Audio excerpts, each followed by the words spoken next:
ये कहानी जंगल के अनसुलझे रहस्य दर्शाती है। एक बहुत ही बड़ा जंगल था और वहीं पड़ोस में एक छोटा सा गांव बसा हुआ था।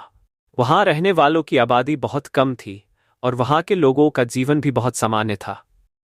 गांव के लोग जंगल की वनस्पति और जानवरों पर आधारित थे और इसी के चलते वह रोजाना जंगल के अंदर जाया करते थे। दरअसल जंगल जाना तो इन लोगों के लिए आम बात थी। एक बार एक औरत अपने छोटे से बच्चे के साथ जंगल चली जाती है। वहीं जंगल के अंदर एक नदी से मछलियां पकड़ने के लिए वह छोटा सा जाल लगाती है और अपने बच्चे को नदी से थोड़ा दूर एक पत्थर पर बैठा देती है। बच्चे की उम्र सिर्फ 5 वर्ष होती है, इसलिए वह औरत अपने बच्चे को नदी से दूर रखती है। बच्चा मां को मछलियां पकड़ते देख बहुत खुश होता है। तभी बच्चे के पीछे एक अजीब आकृति का जीव आकर खड़ा हो जाता है और उसकी आहट पाकर बच्चा धीरे से पीछे पलटकर देखता है और अचानक वह दहशत से उस पत्थर से नीचे गिर जाता है। पत्थर की ऊंचाई कम थी, इसलिए उसे चोट तो नहीं लगती, लेकिन उसकी मां उसे ऐसी हालत में देख चिल्लाकर दौड़ पड़ती है और मां के तेज स्वर से बिना उस औरत की नजर में आए वह आकृति वहां से ओझल हो जाती है। बच्चा अपनी मां को अपने डर की वजह बताने का प्रयास करता है, लेकिन वह छोटा है, इसलिए मां को ढंग से समझा नहीं पा रहा था कि उसने क्या देखा। मां को लगता है कि ये किसी छोटे मोटे जानवर को देखकर घबरा गया होगा, इसलिए वह पानी से अपना जाल समेटकर बच्चे को लेकर वापस गांव के लिए निकल जाती है और जैसे ही बच्चे के साथ गांव की सीमा में प्रवेश करती है, उसकी नज़र सरकारी छावनी पर पड़ती है और वह उसके पास जाकर वन विभाग के अधिकारी से पूछती है, यहाँ ये छावनी क्यों बनाई गई है। तभी अधिकारी जवाब देते हुए कहते हैं, हमें कुछ जीव वैज्ञानिकों से सूचना मिली है कि इस जंगल में वनमानुष होने के सबूत मिले हैं और उसी को पकड़ने के लिए ये छावनी बनाई गई है। अधिकारी उस औरत को दोबारा उस जंगल के अंदर अकेले न जाने की हिदायत भी देता है। इन दोनों की बातें हो ही रही होती है कि अचानक दो व्यक्ति जंगल से लहूलुहान होकर भागते हुए आते दिखाई देते हैं। लेकिन ताज्जुब की बात तो यह है कि उन दोनों में से एक व्यक्ति का एक हाथ कटा हुआ दिखाई देता है। ये मंजर देखने में खौफनाक दिखाई दे रहा था। तभी अधिकारी उन्हें देखते ही अपनी बंदूक निकाल लेता है और उन्हें वहीं रुकने को कहता है और वह पूछता है, बताओ क्या हुआ।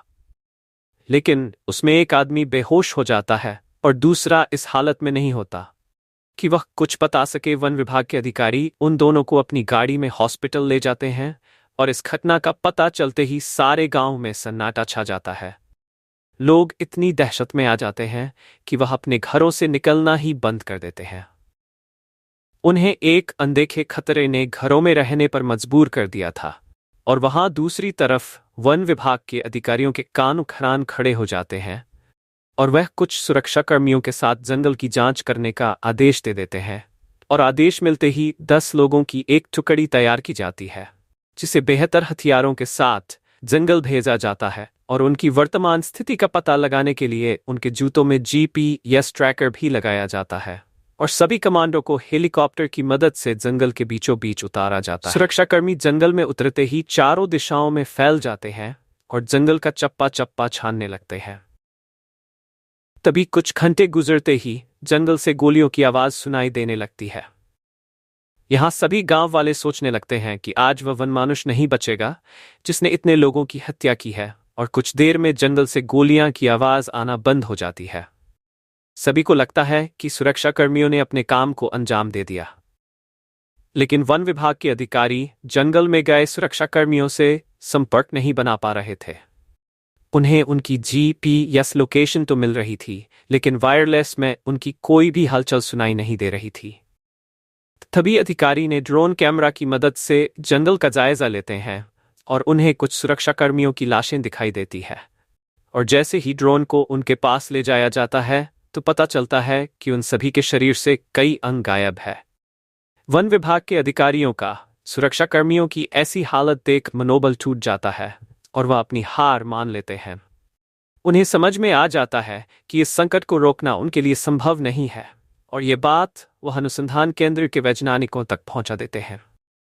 अनुसंधान केंद्र में एक वैज्ञानिक कई वर्षों से ऐसे जीवों पर शोध कर रहा होता है और वह उन्हें काबू में करने के लिए एक केमिकल बनाने में कामयाब हो जाता है और अपनी टीम के साथ उस जंगल में पहुंच जाता है। वैज्ञानिक जंगल में एक जाल बिछाते हैं और केमिकल से बनी गोलियों से तैयार सिपाही चारों तरफ खड़े हो जाते हैं और कुछ समय बाद जंगल का माहौल बदलने लगता है। वनमानुष की जोरदार आवाज से सभी घबरा जाते हैं और अंधाधुंध गोलियां चलाना शुरू कर देते हैं और देखते ही देखते उनकी गोलियां खत्म हो जाती हैं और अगले ही पल वह वनमानुष इन सभी के सामने आकर खड़ा हो जाता है और मौत का तांडव मचा देता है।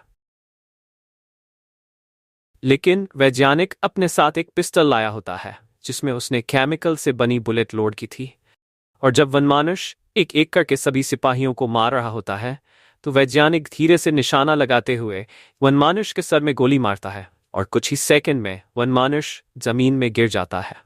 उसका आकार बहुत विशाल होता है। इस वैज्ञानिक ने अपनी सूझबूझ से जंगल को जहन्नुम बनने से बचा लिया था और इसी के साथ दहशत की ये दास्तान खत्म हो जाती है।